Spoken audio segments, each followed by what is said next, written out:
ओम सद्गुरु. दरवेळेला मला प्रश्न पडतो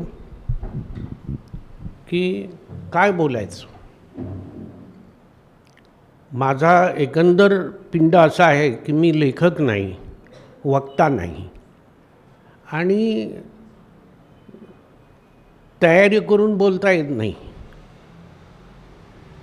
आजपर्यंत जे काही बोललं गेलं ते फक्त सद्गुरू कृपेने, म्हणजे फक्त माझा हे वापरला जायचा माउथपीस आणि ते बोलून घ्यायचे.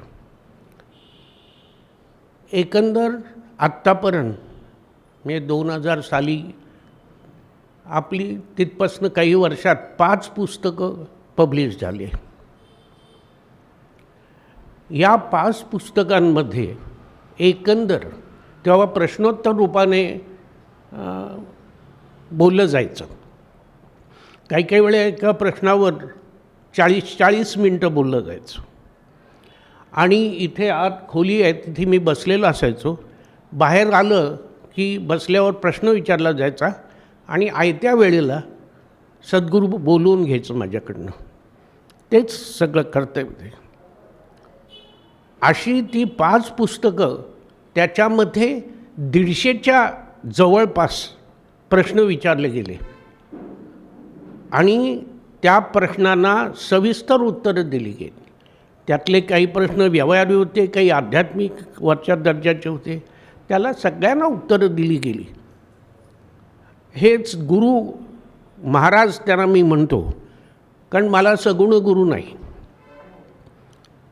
आणि जे कोणी मोठी मोठी माणसं भेटली त्यांना मी विचारलं तर ते म्हणायचे, नाही आम्हाला तो अधिकार नाही, तुमचा गुरु फार मोठा आहे. मला वाटायचं हे काय भानगड आहे सगळी. आणि मग पुढे मला त्याच्यातनं हे झालं की सगुण गुरु पाहिजे म्हणून खूप इच्छा मनापासून वाटत होती. पण अचानक एकदा असा याला बसलो असताना ध्यानाला मला आवाज आला. तर आवाजाला दिशा नव्हती, पण तेव्हा आवाजात असं त्यांनी सांगितलं गेलं त्या आवाजाने की तू कशाला तळमळतोस, जिथे पाहशील तिथे दिसेन, जिथनं अपेक्षा करशील तिथनं मार्गदर्शन करीन, प्रकृती सोडून मला पहा. त्याच्यानंतर माझ्या लक्षात आलं की हे फार सूचक आहे सगळं. आणि मग मी बघितलं मला काय काय दिसतं, तर सगळी सृष्टी दिसते. मला माणसं दिसतात, जनावरं दिसतात, झाडं दिसतात, डोंगर दिसतात, दऱ्या दिसतात आणि किडा मुंगी सकट सगळे जंतू दिसतात. आणि हे दिसतात, मी त्यांच्याकडे पाहतो, तिथे तिथे माझा गुरु आहे असं माझ्या गुरूंनी सांगितलं. आणि पाहशील तिथनं मार्गदर्शन करीन म्हणून मला अशी खात्री झाली की या सगळ्यातनं मला मार्गदर्शन होणार आहे. पण त्यांनी सांगितलं प्रकृती सोडून पहा. म्हणजे याचा अर्थ असा आहे की बाह्य गोष्टी बघू नकोस, अंतरात्म्यात बघ त्यांच्या, तिथं मी आहे असं गुरुचं म्हणणं आहे. हे मला कळलं, कारण हा सगळा बाकी प्रकृतीचा खेळ आहे. तेव्हापासून सगळीकडे मी माझ्या गुरु म्हणून सगळीकडे पाहायला लागलो आणि खरंच मला तसं मार्गदर्शन झालं. अगदी किडा मुंगी सकट सगळीकडनं मार्गदर्शन. आणि आता मी तुम्हाला बघतोय तर महाराजांच्या सांगण्याप्रमाणे, सद्गुरूंच्या सांगण्याप्रमाणे तुम्ही माझे गुरु आहात, तुमच्यात माझे गुरु आहे. फक्त प्रकृती सोडून मी तुमच्याकडे पाहिलं की मला गुरुचं दर्शन होतं. तर हे सगळा खेळ असा आहे आणि महाराजांनी तो मला सांगितला. आणि या 5 पुस्तकामध्ये 150 प्रश्नांची उत्तरं दिली. विचार करा की एकही प्रश्न अनुत्तरित राहिला नाही. तेव्हा प्रश्न पडतो आता काय बोलायचं मी. बोलण्यासारखं काही राहिलं आहे का? बरं, असे कुठचेच नवीन प्रश्न नाही आहेत. मग तेच प्रश्न परत यायला लागल्यावर आम्ही प्रश्नोत्तराचं हे सेशन बंद केलं आणि हे केलं. आता आपल्या इथे राहणारे, आपल्याकडे येणारे, आज हजर आहेत, यातले बरेचसे जुने पूर्वी आलेले, पूर्वीपासून येणारे अशी लोक आहेत आणि त्यांनी माझी ही पुस्तकं वाचली असतील तेव्हा त्यांना हे सगळं ज्ञात आहे, अज्ञात काही नाही आहे. आणि आता मी बोलायचं ठरवलं तर तेच बोलणं होतं आणि व्हायची शक्यता असते. आणि मी हा कोरोनाचा हे झाल्यापासनं मी बोलणं कमी केलं. कारण असं की नवीन लोकांनी, तरुणांनी पुढे येऊन हे करायला, ही सगळी संस्था आणि त्याचं कार्य त्यांनी त्याच्यात स्वतः काम करावं, बोलावं, अभ्यास करावा आणि लोकांमध्ये प्रचार करावा असं मला वाटतं. तर आता योगायोगाने प्रदर्शन त्यांनी असं भरवलं आहे की माझा जो गुरु निसर्गात आहे त्याची काळजी घेणारे गुरुजी अशा जमाती आजही आहेत. तर आता असं आहे की ते सगळे आदिवासी आहेत आणि मी या जव्हार संस्थान हे आमचं आजोबांचं स्थान, तिथे मी अनेक वेळा जात असे. तेव्हा तिथे ते असं जरा उंचावर आहे आणि बाकी दऱ्याखोऱ्यात सगळे आदिवासी होते. तर त्यांचं जीवन मी जवळनं बघितलं. ते सुद्धा अगदी निसर्गाशी समरसून वागत असत. निसर्गाला धक्का लावायचा नाही, हे इतकं त्यांचं हे असायचं. फळं पिकली तरच घ्यायची, कच्ची फळं काढायची नाहीत. आणि सगळी फळं नाही तर काही फळं ठेवायची, इतकं त्यांचं सगळ्यांचं असायचं. ते आदिवासी लोक खऱ्या अर्थाने गुरुतत्व योग सामुदायिक सहजीवन म्हणजे काय हे समजू शकतात. काय आहे की आपण थोडे या सगळ्यापासून बाजूला आलो आहे, साहजिक आहे, मी काय कोणाला दोष देत नाही. आणि एकंदर जे काही प्रगती चालली आहे ती प्रगतीसुद्धा आपल्याला निसर्गापासून बाजूला नेते आहे असं मला नेहमी वाटतं. पण हे प्रदर्शन पाहिल्यावर वाटलं की आजही माणूस, अशी माणसं या जगात आहेत की ती निसर्गाची समरस आहेत आणि निसर्गाची काळजी घेतात. पर्यायाने माझ्या गुरुची काळजी घेतात. कारण गुरुची हत्या याच्यासारखं पाप नाही आणि सगळीकडं गुरु आहे. त्या झाडाझुडपांमध्ये याच्यात सगळीकडे गुरु आहे. तर मागे एकाने मला प्रश्न विचारला की तुम्ही म्हणता चैतन्य सगळीकडे आहे, जसं आत्ता तिने सांगितलं तसं सगळीकडे चैतन्य मग आम्हाला का दिसत नाही? मग त्याचं उत्तर त्या पुस्तकांमध्ये दिलेलं आहे की का दिसत नाही चैतन्य. त्यांनी जाणीव म्हणजे काय विचारलं तेही खूप एक्सप्लेन केलेलं आहे. तर आपण सगळे चैतन्यमय आहे, पण आपण या प्रकृतीच्या खेळामध्ये खेळता खेळता त्या जाणीवेत अडकलो आहे, एकाच जाणीवेत विशेष सर्कलमध्ये अडकलो आहे. त्यामुळे आपल्याला जे दिसतं त्याच्या पलीकडे बघता येत नाही, त्याच्या आतमध्ये बघता येत नाही. हा थोडा प्रयत्नाचा भाग आहे. तसं जागृती जाते, झोप येते, ते एक विसरलं की दुसरं आपल्याला सापडतं. तर थोडक्यात एकदा आपण खरं हे जे बाह्य अस्तित्व आहे हे जर विसरू शकलो तर आपल्याला चैतन्याची जाणीव येते. अगदी माझा असा विश्वास आहे आणि अनुभव आहे की आपण जर अंतर्मुख झालो आणि स्वतःच्या या प्रकृतीच्या खेळातनं अलगद बाहेर आलो. पहिली गोष्ट मला गुरुंश्रीला आपण म्हणजे शरीर नाही, शरीर हा साधन आहे, पण आपण म्हणजे शरीर नाही आहे. तेव्हा या शरीरापासून अलग होऊन आपण जर थोडंसं आत गेलो तर आपल्याला चैतन्याची जाणीव होते. तशीच बाहेरसुद्धा जर आपली जाणीव जर तितक्या खोलापर्यंत तरल अशी झाली तर आपण दुसऱ्या जाणीवेशी समरस होऊ शकतो.